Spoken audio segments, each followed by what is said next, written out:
Hi, I'm Dr. Greg Ellis, here again to talk about healthy eating as recommended by our government and other professional experts, what they perceive to be healthy for us, that will prevent disease.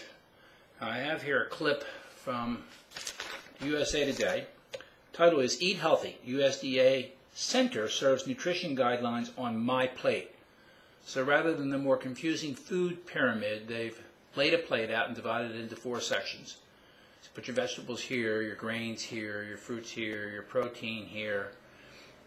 And that's healthy eating, helping people to visualize what they should be eating and how they should be consuming the food that is supposedly healthy for them. Nutritionists are raving about it. Marion Nestle, a nutrition professor at New York University and consumer advocate, says, "The plate is a huge step forward. I love it." So what are they actually promoting here? Is the promotion of the type of food actually healthy for us? I've talked about this before. A high carbohydrate diet is not healthy. Under no circumstances is it healthy. Yet the guidelines from the government and all the established groups is to eat a diet high in carbohydrates. That implies a diet that's going to be high in glucose or blood sugar. So what are the implications on that? This is a research paper. Let's see if we can see it.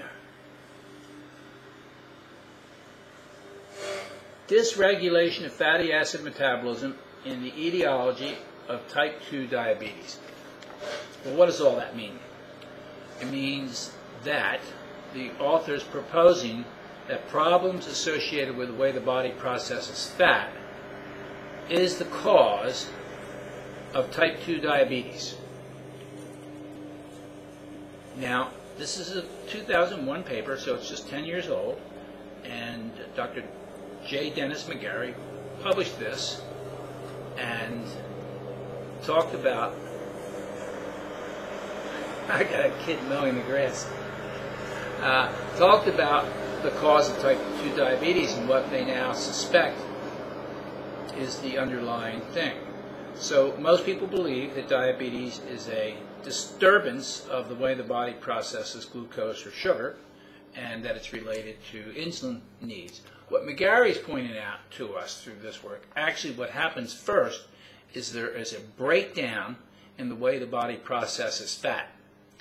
And from that, the blood triglycerides and the blood-free fatty acids increase in quantity, and this in turn screws everything up having to do with your glucose. It's a novel idea. So diabetes is really coming from problems with fat metabolism. Well, what's leading to all the problems with the fat metabolism? It's actually the blood sugar, the glucose, is causing all of that. So as the body processes this glucose through its various stages, getting down to the final compounds, it then is converted into body fat. Body fat. Now what happens next?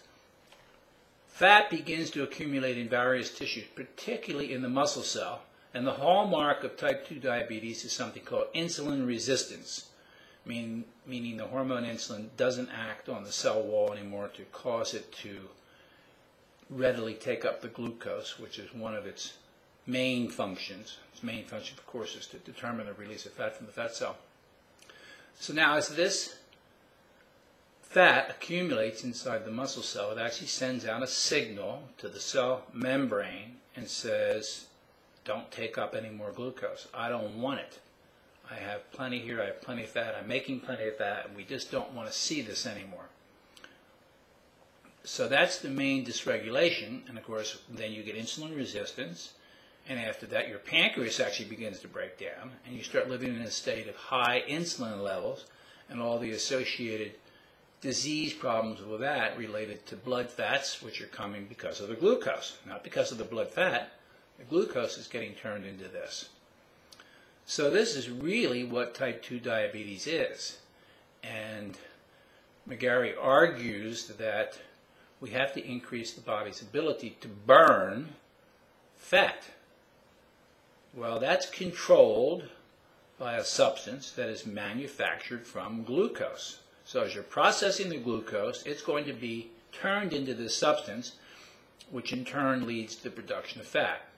And that substance will prevent us from burning fat.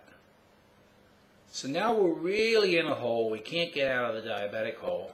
And this is just right here in the research paper. Anybody can get it. Anybody can read it. But no one's doing it.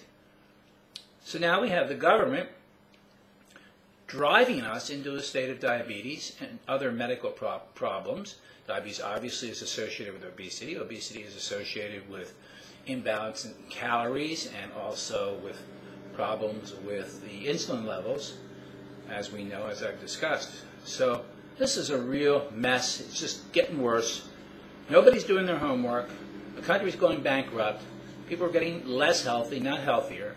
And the food recommendations to eat healthy are just a disaster.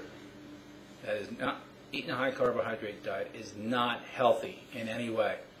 So hopefully you can understand some of the terminology I use, but I wanted to point out the specific steps that are involved in the production of a disease like diabetes, now suffered by close to 20 million people, and just disrupting their lives and breaking the bank, breaking the insurance companies, breaking the whole healthcare system.